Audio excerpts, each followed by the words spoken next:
here is the other little carving station I made.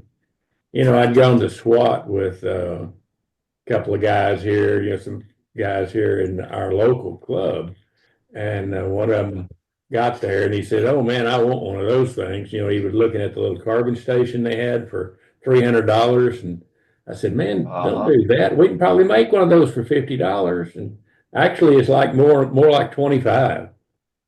So you got a stand here that goes. You can put this in your. That's a 1 inch bolt, so you can put it in your banjo, and it's welded onto a little short length of pipe. This pipe could even be shorter. It doesn't have to be that big, that long.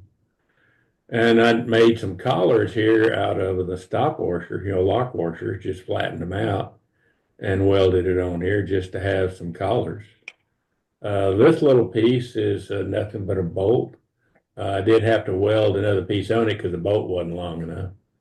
But that is a bolt with this nut. But the nut, well, it won't go all the way down it. But the nut, this right here, this little castle piece, I actually drilled this out. It's got threads in it, this nut. So I drilled it out so it would fit over a regular 1 inch bolt and turn.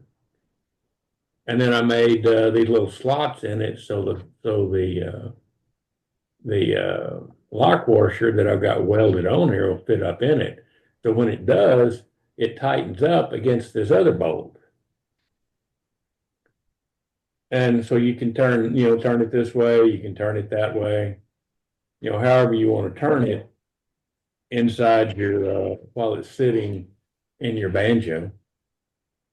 Or, just drill a 1 inch hole in a piece of wood, 2x4 and set it on your workbench. But anyway, that so for 3 bolts and a piece of pipe and 1, 2, 3 nuts, it's pretty cheap. Like I said, I think it's $25 for that thing.